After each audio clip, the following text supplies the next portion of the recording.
tu sondes les Écritures, car tu crois avoir en elle la vie. Ce sont elles qui rendent témoignage de Jésus. Approche-toi de lui. Quiconque fait le mal et la lumière et a peur que ses œuvres soient dévoilées. Oui, aime la vérité, tu ne seras point jugé. Et viens à lui. Bien-aimés dans le Seigneur, Shalom, nous bénissons le Seigneur une fois de plus pour cette opportunité que nous avons de partager la parole de Dieu avec vous. Merci pour votre fidélité à cette émission Dernière Trompette, une émission 100% parole de Dieu, une émission où nous partageons avec vous la parole de notre Seigneur et Sauveur Jésus-Christ. Je fais une grande salutation à tous nos amis qui nous suivent sur la RTNC2. Merci également à tous nos amis qui nous suivent à Brazzaville, de l'autre rive du fleuve. Nous bénissons également le Seigneur pour tous ceux qui nous suivent sur YouTube. Soyez bénis, vous qui suivrez cet enseignement à n'importe quel pays, à n'importe quel lieu. Que le nom du Seigneur soit béni pour vous, que Dieu vous bénisse. Bien-aimés dans le Seigneur, aujourd'hui nous allons partager avec vous la parole de Dieu sur un thème que le Seigneur nous a mis à cœur. Comme vous savez, nous nous laissons toujours diriger par le Seigneur. Et chaque fois que nous venons, le Seigneur nous donne un thème pour partager avec vous. C'est lui qui connaît les besoins du cœur. C'est lui qui sait que la bonne nourriture pour vous donner au temps convenable. Et aujourd'hui, le Seigneur nous met à cœur que nous puissions partager un tout petit peu avec vous sur la délivrance. La délivrance. Bien-aimés dans le Seigneur, beaucoup de gens aiment bien ces thèmes. Beaucoup de gens aiment bien qu'on parle de la délivrance. C'est vrai que depuis que nous avons commencé la dernière trompette, on n'a jamais parlé de la délivrance.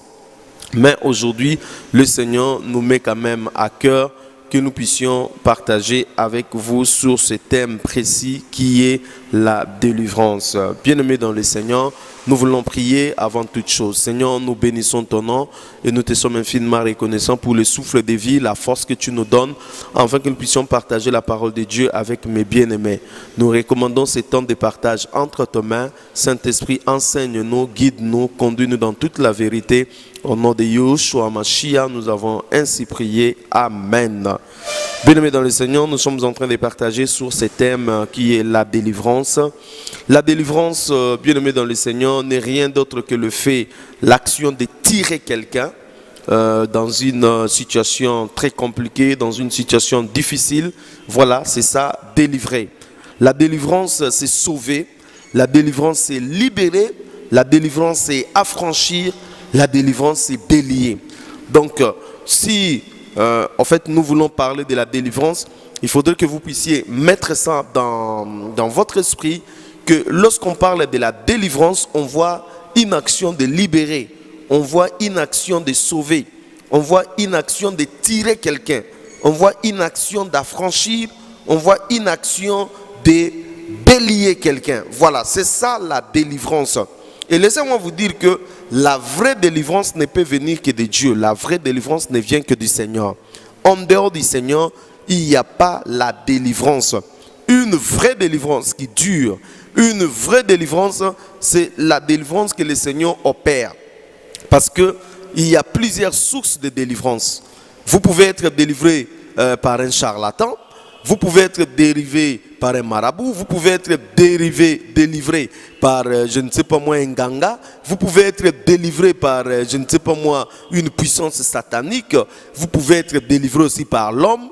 Toute cette délivrance-là peuvent donner un signe de délivrance, mais ce ne sera pas une délivrance qui va durer dans le temps. Ça sera une délivrance éphémère. C'est pour cela, la véritable délivrance, c'est la délivrance que Dieu opère. C'est la délivrance que Dieu nous accorde, parce que cette délivrance-là va durer pour un temps long, c'est pour toujours. Alléluia. Et laissez-moi vous dire aussi que la délivrance appartient à Dieu. Je lis avec vous dans Psaume au chapitre 28, à partir du verset 8. La Bible nous dit quelque chose que j'ai beaucoup aimé. Dans Psaume au chapitre 28, le verset 8, la Bible dit « L'Éternel est la force de son peuple, il est le rocher de délivrance de son oint. L'Éternel est la force de son peuple. Il est le rocher de délivrance de son oint. Donc ici, nous voyons que c'est l'Éternel qui est le rocher de délivrance. Donc, nous ne pouvons pas écarter Dieu lorsque nous voulons avoir la délivrance. Nous ne pouvons pas ne pas se conformer à la parole de Dieu si nous voulons avoir la délivrance. Nous ne pouvons pas nous esquiver, passer à côté si nous voulons de Dieu, si nous voulons avoir la délivrance. Parce que la délivrance est un domaine de Dieu, la délivrance appartient à Dieu et la délivrance, c'est Dieu qui nous l'accorde. Donc, si Dieu ne t'accorde pas la délivrance, bien-aimé dans le Seigneur, la délivrance que vous pouvez avoir, ça sera qu'une délivrance éphémère. Il faut que Dieu vous accorde la délivrance. Il faut que Dieu vous accorde la délivrance. Il faut que vous puissiez chercher votre délivrance auprès du Seigneur. Et nous allons voir avec vous dans cette émission, c'est quoi la délivrance, qu'est-ce que nous pouvons faire de la délivrance et ainsi de suite. Donc, bien-aimé dans le Seigneur, la délivrance, comme je venais de dire, appartient au Seigneur. Bien-aimé dans le Seigneur, je veux aussi vous dire que la délivrance est un domaine qui est réservé au Seigneur. Si vous voulez avoir votre délivrance, alors il faut recourir au rocher de délivrance qui est l'Éternel des armées, qui est le rocher de délivrance. Donc, si vous vous écartez de la parole de Dieu, si vous vous écartez des préceptes de Dieu, si vous écartez de ce que Dieu nous recommande, de la volonté de Dieu, vous n'aurez pas la délivrance, parce que qui est celui qui s'approche de Dieu pour avoir la délivrance? C'est celui aussi qui se conforme à sa parole, parce que Dieu ne peut pas agir en dehors de sa parole. Dieu agit selon les prétextes, selon les ordonnances, selon ce qu'il a lui-même régi au sein de sa parole. Donc, nous avons, bien-aimés dans le Seigneur, à recourir auprès du Seigneur, à nous vexer dans la parole de Dieu, à chercher la volonté de Dieu, parce que c'est seulement auprès de l'Éternel que nous pouvons avoir la délivrance. Le Seigneur est le rocher des délivrances. Bien-aimés dans le Seigneur, si vous prenez le nom de Jésus en français, en hébreu c'est Yehoshua, et si vous regardez bien ce nom Yehoshua, vous allez vous rendre compte que ce nom Yehoshua a la même racine avec le nom de Josué, qui veut dire tout simplement l'Éternel est sali. L'Éternel est sali. Qu'est-ce que cela veut dire, l'Éternel est sali? Parce que dans le sali, il y a la délivrance. Dans le sali, il y a la liberté, la libération. Dans le sali, il y a tout ce que je suis en train de parler aujourd'hui. Cela veut dire tout simplement que notre Seigneur, que nous appelons le Sauveur, il nous a délivrés. Il nous a délivrés de beaucoup de choses. Il nous a affranchis, il nous a déliés, il nous a sauvés. C'est pour cela que nous l'appelons le Seigneur, nous l'appelons le Sauveur, parce que tout simplement, c'est l'Éternel est sali, l'Éternel est notre délivrance. L'Éternel, c'est lui qui nous accorde ce que l'homme ne peut pas nous accorder. Bien-aimés dans le Seigneur, c'est ça la délivrance. Vous ne pouvez pas dire que je suis délivré s'il n'y a pas la libération, si vous n'êtes pas affranchi, si vous n'êtes pas délié, si vous n'êtes pas sauvé, il n'y a pas la délivrance. Parce que lorsque nous parlons de la délivrance, nous voyons cet ensemble. Et laissez-moi vous dire, tout ça, ça marche ensemble. Vous ne pouvez pas vous dire que vous êtes délivré s'il n'y a pas les salis. Vous ne pouvez pas vous dire que vous êtes sauvé s'il n'y a pas la délivrance. Donc ce sont des choses qui marchent toujours ensemble. Alors, bien-aimés dans le Seigneur, vous avez compris que la délivrance n'est rien d'autre que tirer quelqu'un. Nous allons voir Dieu nous a tiré de quoi. La délivrance n'est rien d'autre que sauver. La délivrance n'est rien d'autre que libérer. La délivrance n'est rien d'autre que affranchir. La délivrance n'est rien d'autre que délier, ainsi de suite. Alors, la question que j'aimerais vraiment qui m'arrivait, pourquoi le Seigneur nous délivre? Quel est le but de la délivrance? Bien-aimés dans le Seigneur, nous allons voir avec vous le but de la délivrance. Prenons Psaume au chapitre 50. Là, on nous parle du but de la délivrance. Pourquoi le Seigneur nous délivre? Dans Psaume au chapitre 50, à partir du verset 15, la Bible dit: et invoque-moi au jour de la détresse, je te délivrerai et tu me glorifieras. Le Seigneur dit: invoque-moi au jour de ta détresse, je te délivrerai. Donc, c'est-à-dire, lorsque vous êtes dans la détresse, bien-aimés dans le Seigneur, il y a possibilité que vous soyez délivrés de cette détresse. C'est en criant à l'Éternel, c'est en vous recommandant entre les mains de l'Éternel, et le Seigneur dit: je vais vous délivrer. Mais pourquoi le Seigneur dit: je vais vous délivrer? Il dit: et tu me glorifieras. Donc par là, vous comprenez que Dieu nous délivre pour que nous puissions lui glorifier. Alléluia. Donc, si réellement une personne a vécu la délivrance, il a vécu la main de Dieu, le résultat de cette délivrance ne peut être que la louange au Seigneur, la reconnaissance, l'adoration à notre Dieu.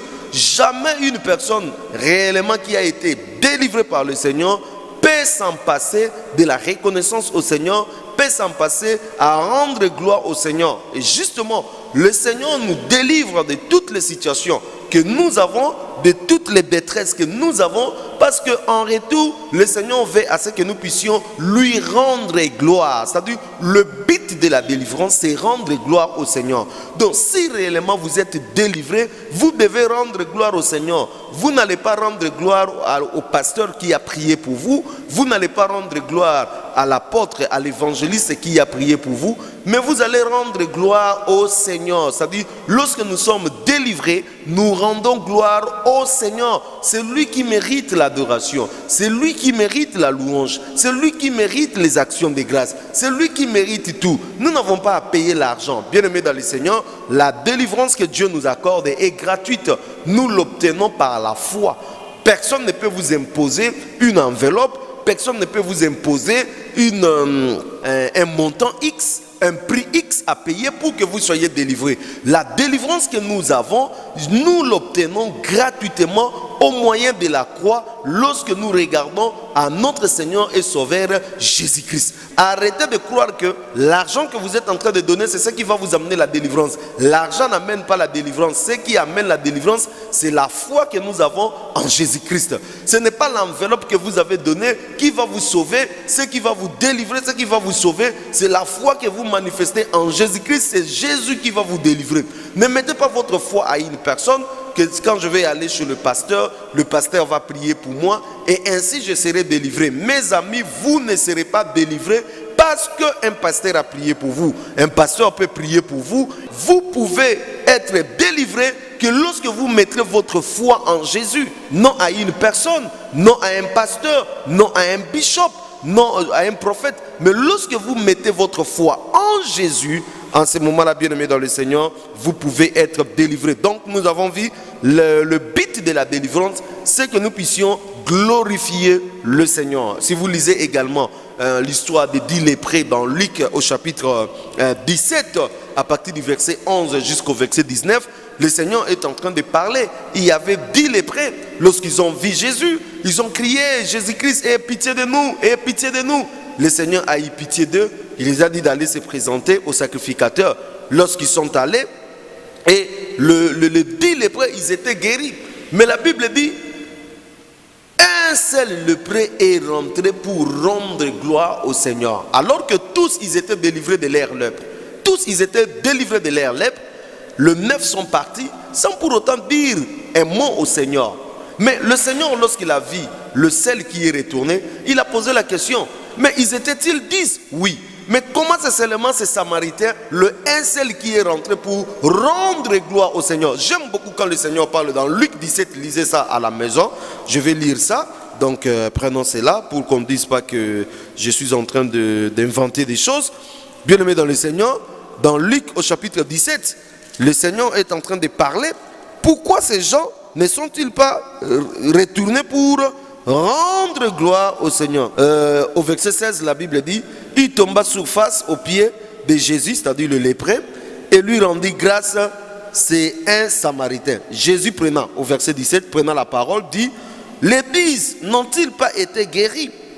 Et les 9 autres, où sont-ils? Ne s'est-il trouvé que cet étranger pour revenir et donner gloire à Dieu? Le Seigneur s'étonne de ce que c'est seulement le Samaritain. D'abord, c'était un Samaritain.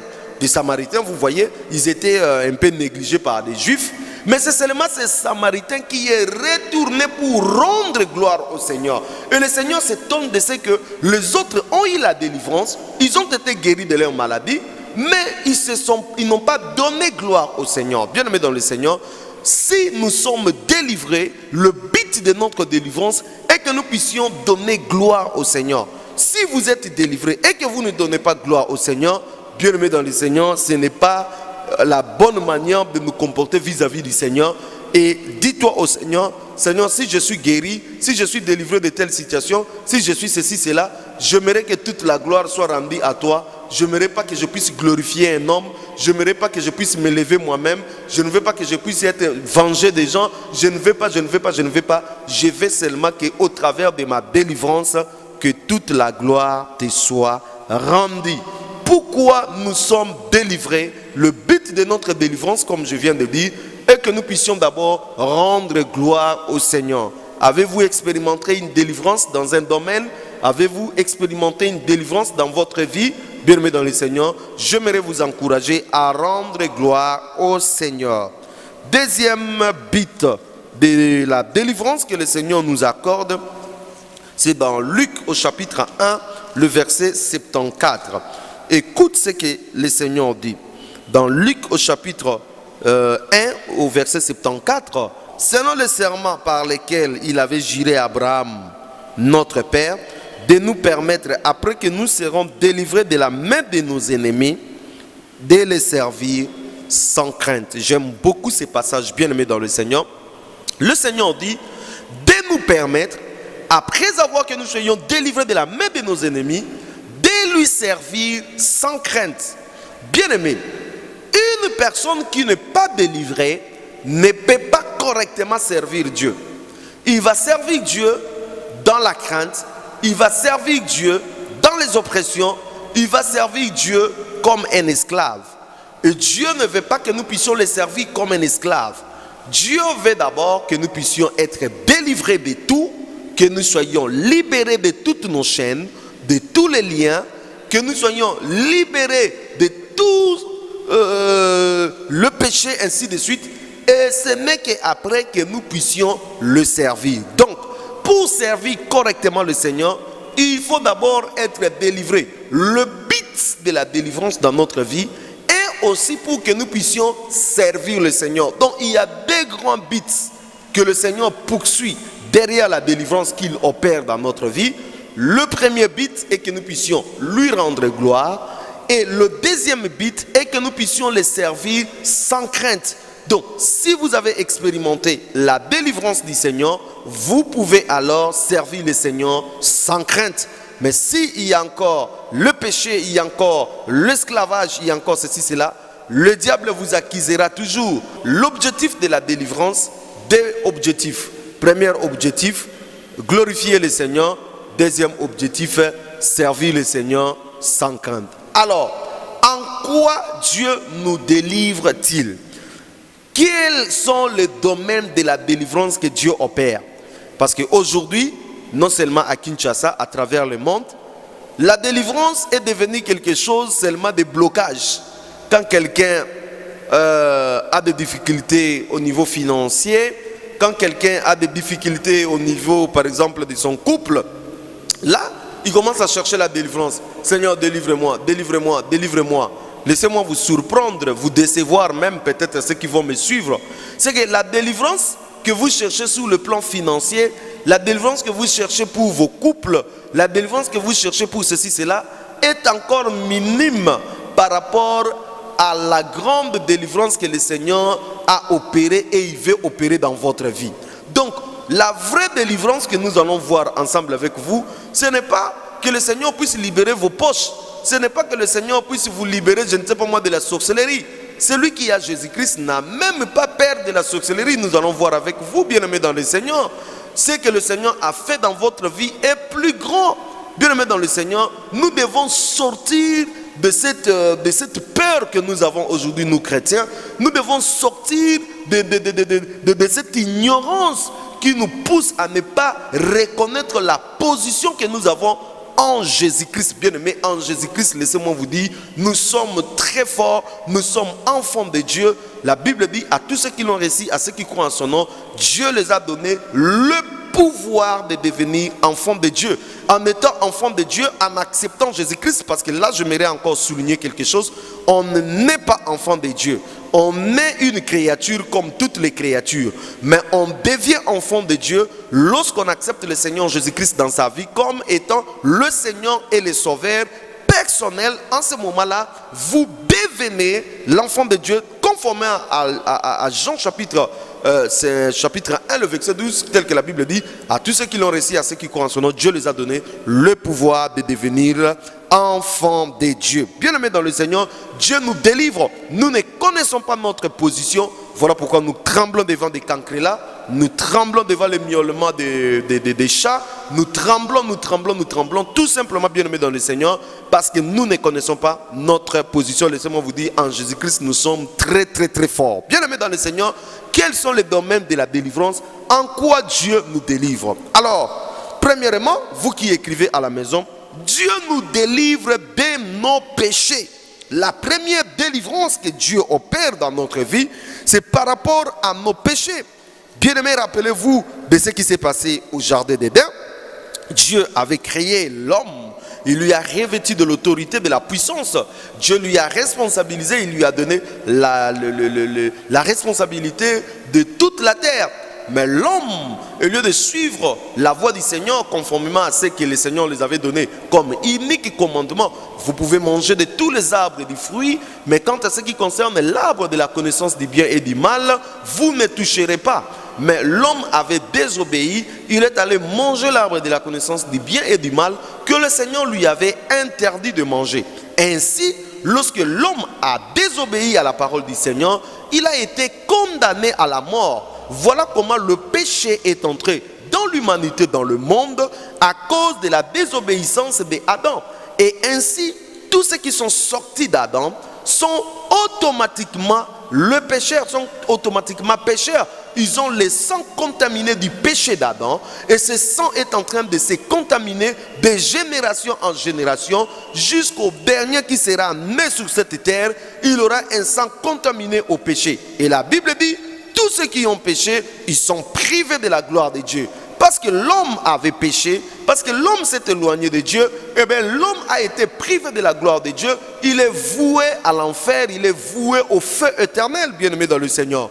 Voilà pourquoi, lorsque Jésus est venu, la première démarche, la première délivrance qu'il a opérée dans notre vie, c'était de nous délivrer par rapport à notre péché, bien-aimé. La première délivrance, avant que vous puissiez commencer à chercher que je sois délivré de mes finances, que je sois délivré de ceci, cela, commencez d'abord à chercher à être délivré du péché. Si le Seigneur vous a franchi, vous êtes réellement libre. Les choses anciennes sont passées, toutes choses sont devenues nouvelles. Vous êtes une nouvelle personne créée selon la volonté du Seigneur en Jésus-Christ.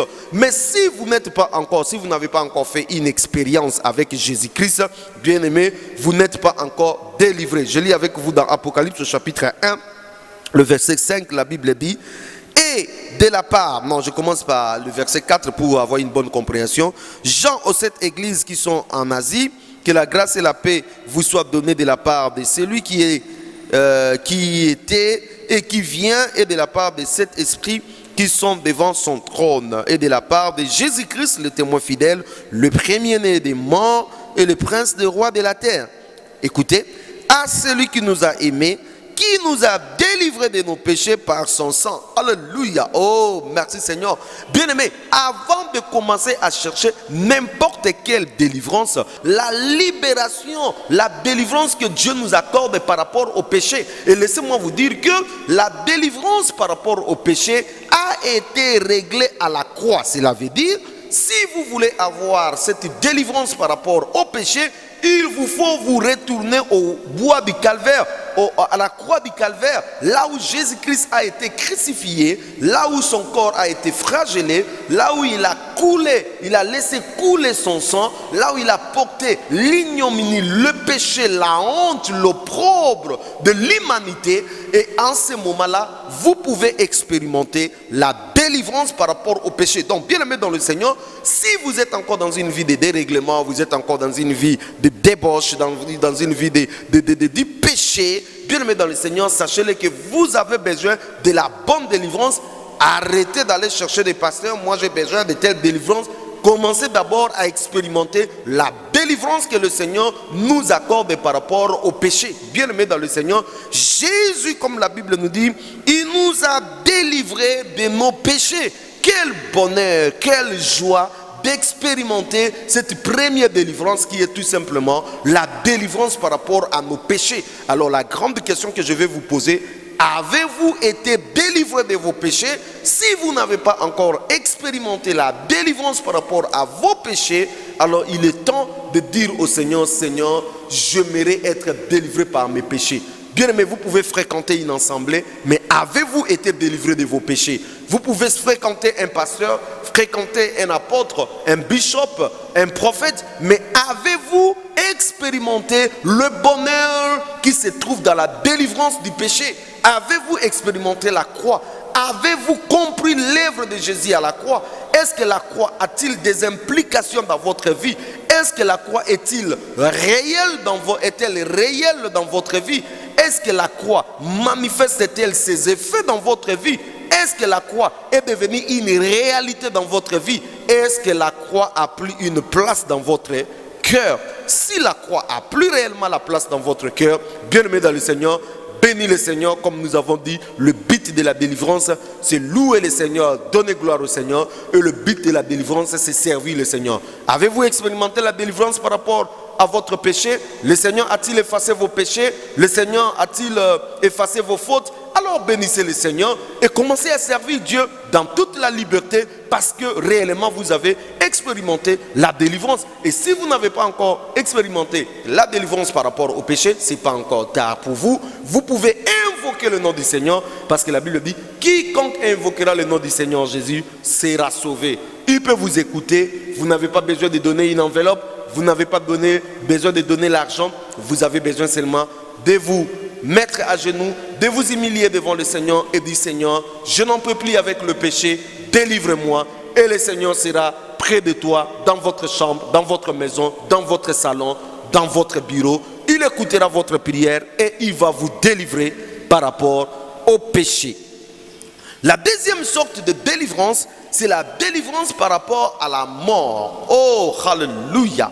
Bien-aimés dans le Seigneur, Jésus nous a délivrés de la mort. Il nous a délivrés de la mort, parce que la Bible dit, le salaire du péché, c'est la mort. Étant donné que la mort avait déjà pris place dans notre vie, il a fallu une délivrance. Et lorsque le Seigneur nous délivre de nos péchés, il nous délivre aussi de la mort. Alléluia, je bénis le Seigneur. Oh, merci Seigneur pour cette merveilleuse parole.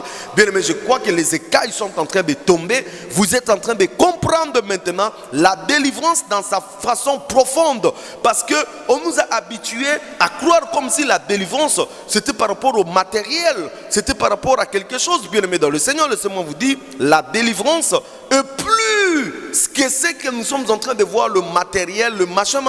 La délivrance est plus profonde que ça. Regarde là où je suis en train de vous situer maintenant par rapport au péché. Qui pouvait nous délivrer de nos péchés? Aucune personne, aucun roi, aucun président, aucun ministre, aucun PDG, aucun homme de ce monde ne pouvait nous délivrer par rapport à nos péchés. Mais Dieu nous a délivrés par rapport à nos péchés.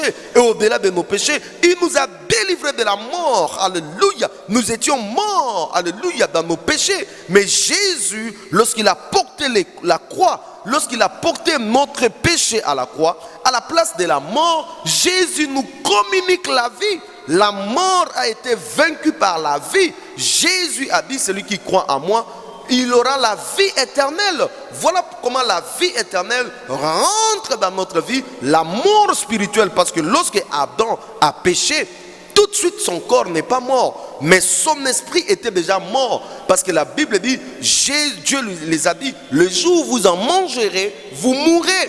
Mais Adam en mangeait, il n'était pas mort tout de suite. Mais laissez-moi vous dire, spirituellement, il y avait déjà la mort. Et beaucoup de gens, ils se promènent, ils ont des véhicules, ils ont des comptes, ils ont de l'argent, ils ont ceci, cela, mais ils sont déjà sous les coups de la mort. La mort spirituelle est déjà en eux et ils sont voués à mourir et à rester loin de la présence du Seigneur.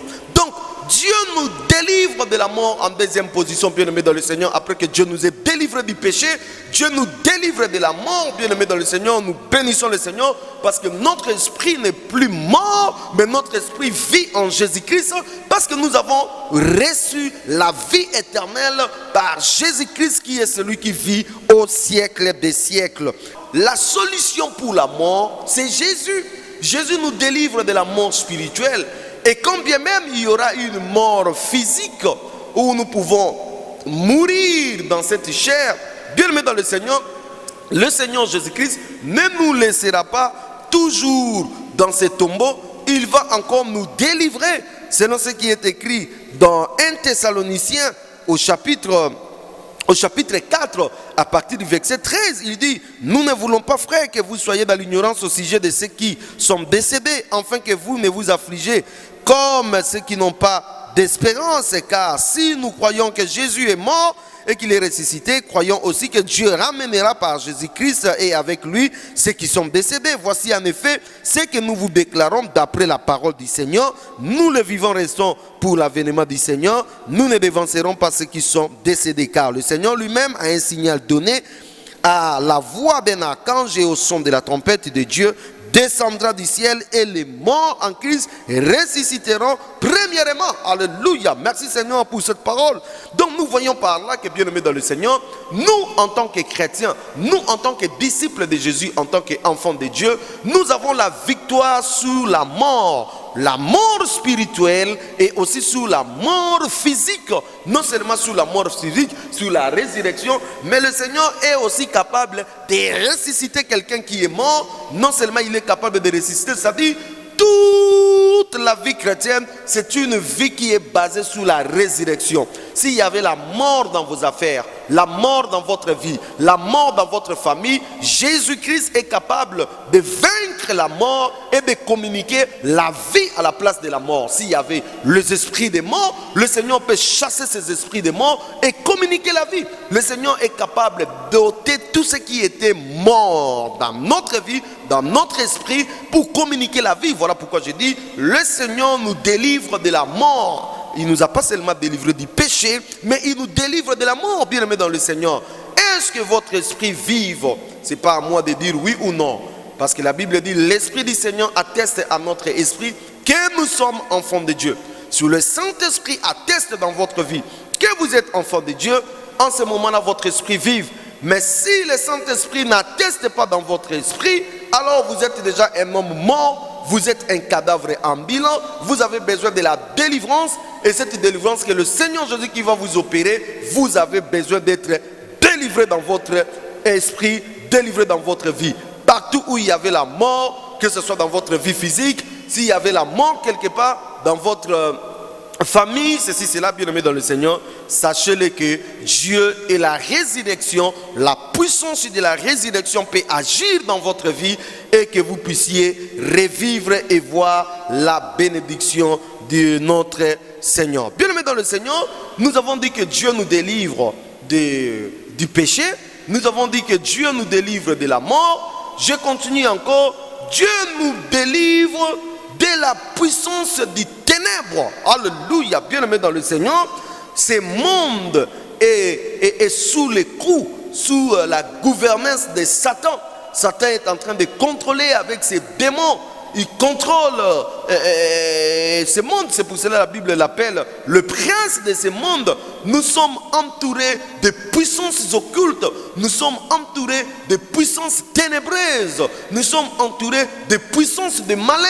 Nous sommes entourés de puissances de l'enfer. Nous sommes entourés de puissances de l'abîme. Nous sommes entourés de puissances démoniaques, de toutes ces puissances, bien aimées, en résumé, ce sont des puissances des ténèbres. Et la Bible nous dit, Dieu nous délivre aussi de ces ténèbres qui envahissaient la terre. La Bible dit que le ténèbre couvrait toute la terre, ces ténèbres qui envahissent aujourd'hui des esprits, ces ténèbres qui envahissent aujourd'hui des familles, ces ténèbres qui envahissent aujourd'hui des villes, comme ces récits dans Matthieu où la Bible nous parle que ces peuples qui étaient assis dans le ténèbre, lorsqu'ils ont vu Jésus, une lumière a resplendi dans cet endroit. Oh, alléluia. Les gens sont dans le ténèbre, les gens sont sous les coups du ténèbre, bien-aimés dans le Seigneur.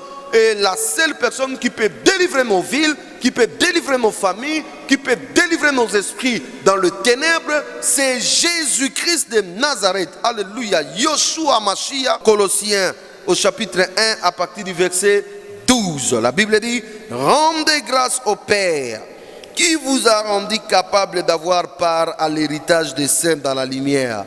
Il nous a délivrés de la puissance des ténèbres et nous a transportés dans le royaume de son Fils bien-aimé, en qui nous avons la rédemption et le pardon de nos péchés. Alléluia.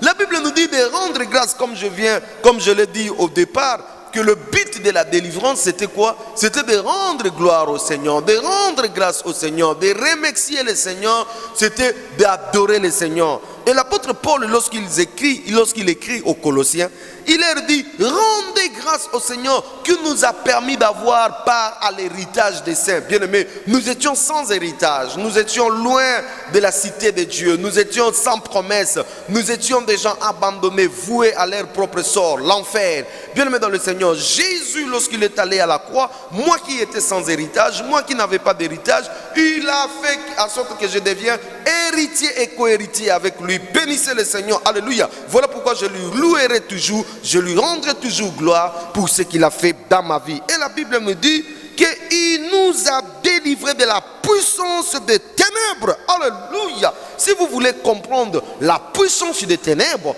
alors j'aimerais vous inviter à lire Ephésiens chapitre 5 à partir du verset 8. Lisez, on va vous parler de la puissance des ténèbres avec les œuvres infructueuses du ténèbre. Bien-aimés dans le Seigneur nous a délivrés de la puissance des ténèbres. Voilà pourquoi nos vies ne manifestent plus le ténèbre, mais parce que nous avons été délivrés du ténèbre, nos vies ne peuvent manifester maintenant que la lumière, parce qu'il nous a transportés, comme la Bible dit, avoir part dans l'héritage des saints dans la lumière. Il nous a transportés dans son royaume. Son royaume, ce n'est pas le ténèbre, son royaume, c'est la lumière. Tout est lumière devant Dieu.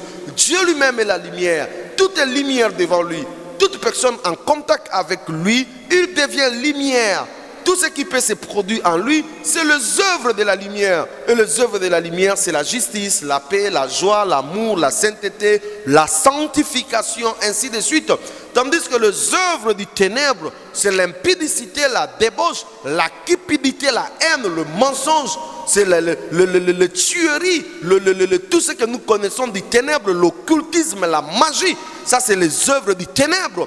Bien aimé, vous avez besoin que le Seigneur vous délivre de la puissance des ténèbres. Voilà pourquoi nous sommes en train de parler de la troisième domaine, troisième sorte de délivrance que le Seigneur nous accorde. Il nous a délivrés de la puissance des ténèbres. Bien-aimés dans le Seigneur, vous n'êtes plus une personne jouissant sous le coup des ténèbres, mais vous êtes maintenant une personne qui reflète la lumière, parce que Dieu est lumière, notre Dieu est bon. Alléluia. Bien-aimés dans le Seigneur, dans le ténèbre de la sorcellerie où vous êtes, dans le ténèbre de l'occultisme, dans le ténèbre de la magie, dans le ténèbre, je ne sais pas moi, de ce que vous êtes en train de vivre, il y a une solution, il y a possibilité que vous puissiez passer du ténèbre à la lumière. La solution n'est rien d'autre qu'accepter Jésus-Christ dans votre vie comme votre Seigneur et votre Sauveur. Ainsi, bien-aimés, vous serez transportés du ténèbre au royaume de son Fils bien-aimé Jésus-Christ, le royaume de la lumière et la lumière véritable. Je ne parle pas de la lumière que les gens reçoivent entre guillemets. Non, je parle de la lumière qui est Jésus-Christ, qui a dit lui-même: je suis la lumière du monde. Celui qui vient après moi ne marche pas dans le ténèbre, mais il marche dans la lumière. Alléluia, bien-aimé dans le Seigneur. C'est pour cela des chrétiens, des vrais disciples de Jésus, Ils sont la lumière du monde parce que Jésus est en eux, il les a communiqué la lumière et eux aussi deviennent la lumière. Partout où ils passent, ils dégagent la lumière. Cependant, on ne voit pas un grand projecteur en train de se promener avec nous. Non, la lumière dont on est en train de parler, c'est par rapport à nos œuvres qui reflètent Dieu, qui reflètent la volonté, l'amour de Dieu, qui reflètent le royaume, qui reflètent ce qui est Dieu, la justice, la sainteté, l'amour. C'est ça la lumière. Voilà pourquoi une des choses qui atteste que vous avez été transporté du ténèbre à la lumière, c'est ce que vous êtes en train de manifester. Si jusqu'à présent vous continuez à manifester le ténèbre, c'est-à-dire les œuvres du ténèbre en vous, sachez-les bien aimés dans le Seigneur, que vous avez besoin que Dieu vous délivre de ces ténèbres. Alléluia. Donc voilà ce que nous avons dit. Première délivrance, délivrer de nos péchés. Deuxième délivrance, délivrer de la mort. Troisième délivrance, délivrer de la puissance des ténèbres. Alléluia. Que Dieu soit béni. Quatrième délivrance, je suis en train de continuer, c'est délivrer de la colère à venir. Oh, alléluia. Nous sommes dans 1 Thessaloniciens au chapitre 1, le verset 10. 1 Thessaloniciens au chapitre 1, le verset 10 au verset 9. Car on rencontre à notre sujet quel accès nous avons auprès de vous et comment vous vous êtes convertis à Dieu en abandonnant les idoles pour servir le Dieu vivant et vrai. Et pour attendre des cieux son Fils qu'il a ressuscité des morts, Jésus qui nous a délivrés de la colère à venir. Alléluia. Donc, la quatrième délivrance, bien aimé, que vous devez vous réjouir que lorsque vous avez accepté Jésus, vous avez été délivré, c'est de la colère à venir. La Bible dit, celui qui croit en moi passe de la mort à la vie et il ne viendra pas au jugement. Donc, bien aimé dans le Seigneur, ce monde que nous sommes en train de voir va subir la colère de Dieu. Et Dieu va déverser sa colère. Et quand vous parlez, quand on vous entendez la colère à venir, sachez-le tout simplement, c'est le jugement qui va s'abattre sur le monde. Il y a un jugement que le Seigneur va faire pendant la grande tribulation. Le Seigneur va déverser les 7 coupes de sa colère. Mais si vous avez Jésus-Christ avec vous, vous allez échapper aux 7 coupes de la colère de Dieu, parce que l'église véritable ne verra pas les 7 coupes de la colère de Dieu, parce que l'église véritable sera enlevée avant le déversement des 7 coupes de la colère de Dieu. Voilà pourquoi, lorsque Paul parle aux Thessaloniciens, il leur dit clairement que Dieu nous a délivrés de la colère à venir. Nous, l'église, nous ne verrons pas le 7 coupes de la colère de Dieu. Nous sommes déjà délivrés de cela. Le jugement que le Seigneur va abattre sur le monde ne nous concerne plus. Le jugement que le Seigneur va abattre sur les nations pendant la guerre d'Armageddon, alors que les nations, le roi de la terre, vont réunir leurs forces pour combattre Israël et combattre l'agneau, le Seigneur va exercer ce jugement en ces jours-là sur les nations.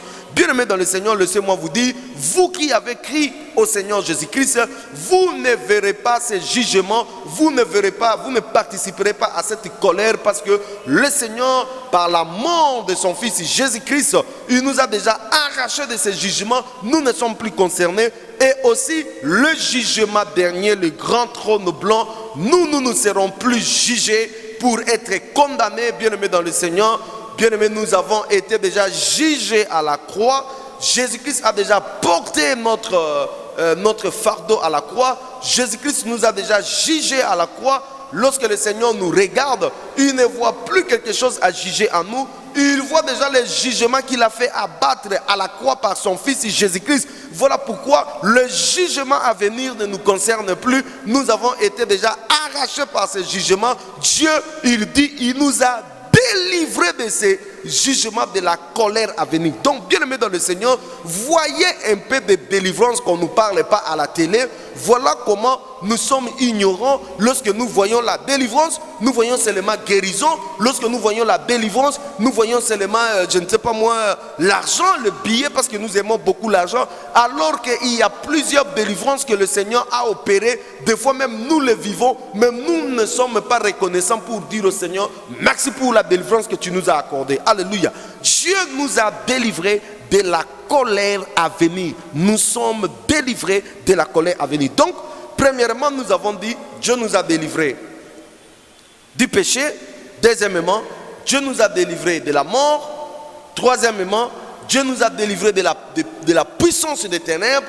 Et quatrièmement, Dieu nous a délivrés de la colère à venir, c'est-à-dire du jugement qui attend le monde, les nations, des jugements que les impurs, ceux qui ne connaissent pas Dieu, ils subiront. Donc voilà déjà 4 grandes délivrances que nous avons, nous chrétiens. Je dis tout chrétien, tout enfant de Dieu, tout disciple de Jésus a déjà expérimenté ou il expérimente déjà ces 4 dimensions, ces 4 grandes délivrances que nous sommes en train de partager.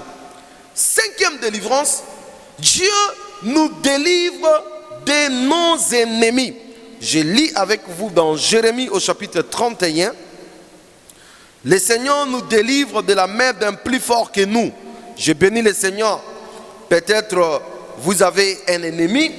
Laissez-moi vous dire que le plus grand ennemi que nous avons, c'est le diable. Le diable qui nous tenait. Laissez-moi vous dire qu'en Jésus-Christ, nous avons été déjà délivrés de cet ennemi commun que nous avons tous, qui est le diable. Jérémie au chapitre 31, le verset 11, la Bible dit, « Car l'Éternel rachète Jacob, il le délivre de la main d'un plus fort que lui. » On avait un ennemi qui était plus fort que nous, qui nous a terrassés, qui nous a maintenus dans l'esclavage, qui nous a maintenus dans la prison pendant des temps et des temps. Mais lorsque Jésus-Christ a crié, tout est accompli à la croix, cet ennemi, il a été dépouillé. Dans Colossiens au chapitre 2, le verset 14, il a effacé l'acte dont les ordonnances nous condamnaient et qui subsistait contre nous. Quoi? Il a dépouillé les dominations et les autorités et les a délivrées et les a livrées publiquement en spectacle, en triomphant d'elles par la croix. Bien aimé dans le Seigneur, le diable qui nous tenait, cet ennemi qui était plus fort que nous, bien aimé dans le Seigneur, il a été dépouillé. Voilà pourquoi lorsque vous acceptez Jésus-Christ dans votre vie comme votre Seigneur et votre Sauveur, vous êtes automatiquement délivré de cet ennemi qui est le diable. Alléluia. Bien aimé dans le Seigneur, non seulement du diable, nous avons lu avec vous aussi dans Luc au chapitre 1, le verset 74, là où le Seigneur dit de nous permettre, après avoir que nous soyons délivrés de la main de nos ennemis, que nous puissions les servir sans crainte. Quel est ton ennemi? Si ce n'est pas le diable, si ce sont des hommes qui sont en train de te combattre, si ce sont des hommes qui sont en train de lutter avec toi, qui sont en train de te mettre des ambiches, inspirés par le diable, par des puissances des ténèbres, laissez-moi te dire, Dieu va te délivrer de la main de ses ennemis. Il n'y a aucun ennemi qui va triompher sur toi. Il n'y a aucun ennemi qui aura le dessus sur toi. Il n'y a aucun ennemi qui va te vaincre. Il n'y a aucun ennemi qui aura la victoire sur toi. Parce que Dieu va vaincre tes ennemis. Il va te délivrer de leurs griffes. Il va te délivrer de leurs dents. Il va te délivrer de leurs astuces. Il va te délivrer de leurs projets. Il va te délivrer de leurs menaces. Il va te délivrer de leurs complots. Il va te délivrer et tu es un homme libre, victorieux. Alléluia. Oh, alléluia. Béni soit le Seigneur, notre Dieu, qui nous délivre de la main de nos ennemis.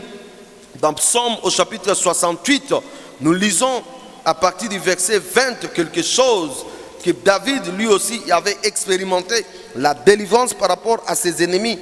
À partir du verset 20 du chapitre 68 des Psaumes, la Bible dit, béni soit le Seigneur chaque jour. Quand on nous accable, Dieu nous délivre. Merci Seigneur. Dieu est pour nous le Dieu de délivrance. L'Éternel, le Seigneur, peut nous garantir de la mort. Oui, Dieu brisera la tête de ses ennemis, le sommet de la tête de ceux qui vivent dans le péché, ainsi de suite. Ici, la Bible nous dit que lorsque nous sommes accablés, Dieu nous délivre. Il nous délivre de la main de nos ennemis. Merci Seigneur, parce que Dieu est celui qui nous délivre. Il brise, oh merci Seigneur, il brise la tête de ses ennemis. Bien aimé, tous ceux qui te créent des problèmes, tous ceux qui te font des embûches, laissez-moi te dire qu'ils vont rencontrer Dieu. Laissez-moi te dire, ton ennemi, si tu as réellement Jésus-Christ, et que tu marches dans la crainte, tu marches dans l'obéissance, ton ennemi devient ennemi de Dieu. Voilà pourquoi Dieu menace celui qui te menace. Voilà pourquoi Dieu maudit celui qui te maudit. Voilà pourquoi Dieu combat celui qui te combat. Ton ennemi devient automatiquement l'ennemi de Dieu. Et la Bible dit, Dieu nous délivre de la main de nos ennemis. Quel que soit ce que les ennemis avaient prévu pour toi, la délivrance est avec toi. La délivrance, bien-aimé dans le Seigneur, est de ton côté. Donc, n'ayez pas peur de tes ennemis. Voilà pourquoi nous devons développer l'attitude que David avait. Il dit, tu dresses devant moi une table en face de mes adversaires, en face de mes ennemis. Tu dresses une table. Oh, je n'ai pas peur des ennemis. J'ai seulement une assurance. Tu oins d'huile ma tête et ma coupe déborde. Tant que l'onction de Dieu sera avec moi, tant que la présence de Dieu sera avec moi, je continuerai à être en face de mes adversaires. Ils ne pourront rien me faire. Bien-aimé dans le Seigneur, n'ayez pas peur de tes ennemis. Les Égyptiens que vous voyez aujourd'hui comme habit Moïse, vous ne les verrez plus jamais. Ceux qui sont en train de te tourmenter, ceux qui sont en train de t'embêter, si ce sont des démons, si c'est le diable, si c'est une autre personne, laissez-moi te dire, tu auras la victoire sur tes ennemis. Alléluia. Alors, nous continuons avec plusieurs autres sortes de délivrances que nous avons. Donc, je disais, Dieu nous a délivrés du péché, Dieu nous a délivrés de la mort, Dieu nous a délivrés de la puissance du ténèbre, Dieu nous a délivrés de la colère à venir, et j'ai ajouté encore cinquièmement, Dieu nous a délivrés de nos ennemis, nous sommes libres. Alors, nous continuons sixièmement, Dieu nous a délivrés de la servitude. Oh, merci Seigneur. Bien-aimés, nous étions dans la servitude. La servitude nous a câblés. Aujourd'hui, les gens sont en train de courir ça et là, cherchant la délivrance pour la servitude. Ils abandonnent le rocher de délivrance qui est Yoshua Mashiach. Ils abandonnent notre Dieu. Bien-aimé, quelle que soit la servitude, le jour où tu acceptes Jésus, le jour où ta vie appartient à Jésus, laissez-moi te dire que Dieu opère des délivrances. Et des délivrances, des fois que Dieu t'opère, il n'a pas besoin de te demander l'autorisation. Comme tu lui as déjà ouvert son cœur, lui-même commence à entrer, il commence à couper, il commence à t'arracher, il commence à t'apporter la vie. Qu'est-ce qui te rend esclave? Vous êtes esclave de quoi? Vous êtes dans la servitude de quoi? La Bible nous dit dans Exode chapitre 6, le verset 6, c'est pourquoi, dis aux enfants d'Israël, je suis l'Éternel. Je vous affranchirai des travaux dont vous chargent les Égyptiens. Je vous délivrerai de leur servitude et je vous sauverai à bras étendus et par des grands jugements. Donc le Seigneur dit qu'il nous délivre. Il va délivrer de la servitude, bien-aimés dans le Seigneur. Comme je vous ai dit, que le Seigneur dit, il faut que vous soyez délivrés de vos ennemis pour que vous puissiez les servir sans crainte. Donc la servitude n'est plus votre partage. Ne courez pas aller faire 40 jours de jeûne. Ne courez pas. Ce n'est pas le jeûne qui nous libère de la servitude. Ce n'est pas le jeûne qui nous délivre de la servitude. Celui qui nous délivre de la servitude, c'est Jésus. Nous n'avons qu'à mettre la foi en lui. Si vous faites confiance au Seigneur, vous serez délivrés de vos servitudes. Mais si vous croyez que c'est les jeûnes qui vont vous faire quelque chose, c'est les offrandes qui vont vous faire quelque chose, c'est les enveloppes que vous donnez qui vont vous délivrer des servitudes. Fausse route.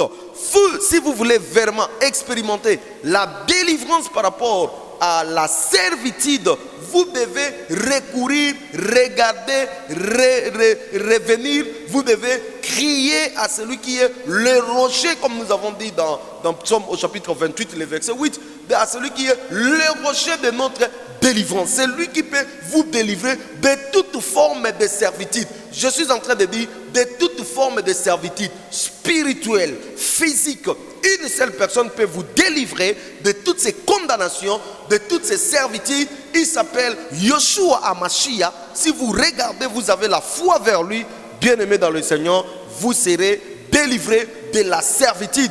Jésus, l'Éternel, est en train de dire, moi-même je suis descendu pour vous délivrer de la servitude. Dieu, il voit notre servitude et il ne veut pas à ce que nous soyons dans la servitude. Voilà pourquoi il veut à ce que nous soyons délivrés de la servitude, afin que nous puissions lui donner gloire et que nous puissions aussi lui servir sans crainte. Donc, sixième délivrance que nous expérimentons, bien aimé, dans nos vies, c'est tout simplement la délivrance par rapport à notre servitude. Bien aimé dans le Seigneur. Je continue. Septième délivrance. Dieu nous délivre de nos prisons sataniques. Bien aimé dans le Seigneur, si nous lisons dans Ésaïe au chapitre 61, le verset 1, la Bible dit, l'Esprit du Seigneur, l'Éternel est sur moi, car l'Éternel m'a oint pour porter la bonne nouvelle aux malheureux. Il m'a envoyé pour guérir ceux qui ont le cœur brisé, pour proclamer aux captifs la délivrance, la liberté, et aux prisonniers la délivrance. Proclamer aux captifs la liberté et aux prisonniers la délivrance. Bien aimé dans le Seigneur, Jésus, cette parole que nous avons lue dans Ésaïe au chapitre 61, Jésus va le lire encore dans Luc. Bien aimé dans le Seigneur, cette parole a été dite pour le Messie. Et ce jour-là, lorsque Jésus a lu ça dans Luc, il dit, aujourd'hui, la parole de cette écriture venait de s'accomplir. Bien aimé dans le Seigneur, Jésus est là pour nous délivrer de nos prisons. Quelle que soit la prison où vous êtes, la prison de la maladie, la prison je ne sais pas moi de quoi, le Seigneur est là pour te délivrer. Quel que soit le nom de ces prisons ou bien le nom du bourreau de ces prisons, bien aimé dans le Seigneur, laissez-moi te dire, le Seigneur est capable de te délivrer et Dieu veut à ce que vous puissiez expérimenter la délivrance. Donc Dieu nous libère de nos prisons. Le prison satanique auquel vous vous trouvez, le prison satanique auquel votre famille se retrouve, le prison satanique auquel vous vous retrouvez, je ne sais pas moi, d'une manière ou d'une autre, consciemment ou inconsciemment, volontairement ou pas volontairement, le Seigneur veut te délivrer afin que vous soyez un homme libre.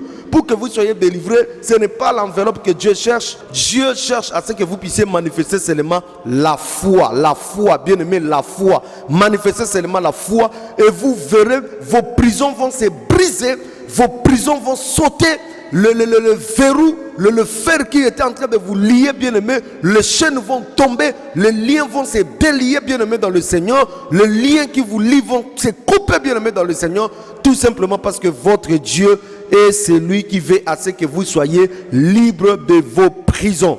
Alors, ceux qui ont des épreuves, la dernière délivrance que je vais parler aujourd'hui, on va revenir si Dieu le veut. La dernière par rapport aux épreuves. Vous qui avez beaucoup d'épreuves, vous allez vous poser la question, mes frères, nous on a des épreuves. Qu'est-ce que la parole de Dieu nous dit par rapport à ça? Oui, Dieu peut nous délivrer aussi de nos épreuves. 2 Pierre au chapitre 2, à partir du verset 9, la Bible dit, le Seigneur s'est donc délivré de l'épreuve des hommes pieux et réservé les injustes pour être punis au jour du jugement.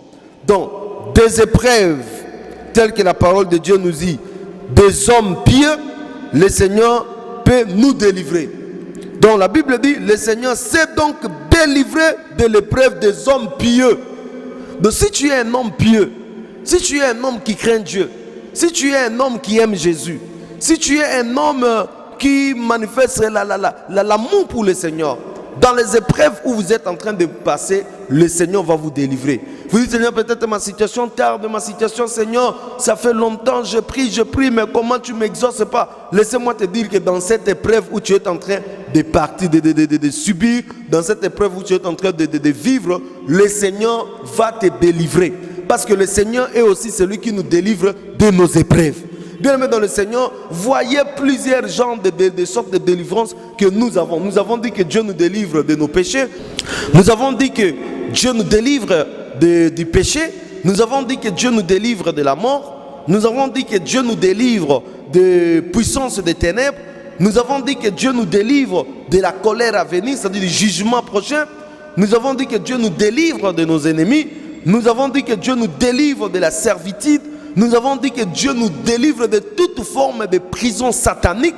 Et nous avons dit que Dieu nous délivre des épreuves qui nous accablent, des épreuves sans fin, des épreuves aujourd'hui que nous crions, le Seigneur est capable de nous apporter la délivrance. Voilà un tout petit peu, bien aimé dans le Seigneur, les quelques points que je voulais vous donner pour vous laisser vous-même creuser à la maison. Je ne dis pas que tout ce que je vous ai dit, c'est ça la fin. Non, vous pouvez vous-même aussi creuser et voir que la délivrance, ce n'est pas seulement ce que nous sommes en train d'expérimenter, de dire maintenant, la délivrance est bien plus ce que nous sommes en train de penser. Lisons dans la parole de Dieu et nous verrons bien plus que cela. Que Dieu vous bénisse, vous tous qui avez expérimenté, qui avez suivi cette émission, laisse que vous puissiez expérimenter la délivrance du Seigneur dans vos vies et que vous puissiez glorifier le Seigneur et servir le Seigneur sans crainte. Que Dieu vous bénisse. Merci, nous sommes à la télé, c'est le temps. Nous allons revenir pour une autre mission. Entre-temps, portez-vous bien et que le nom du Seigneur soit béni dans vos familles au nom de Jésus-Christ. Amen. Les Écritures, car tu crois avoir en elle la vie. Ce sont elles qui rendent témoignage de Jésus.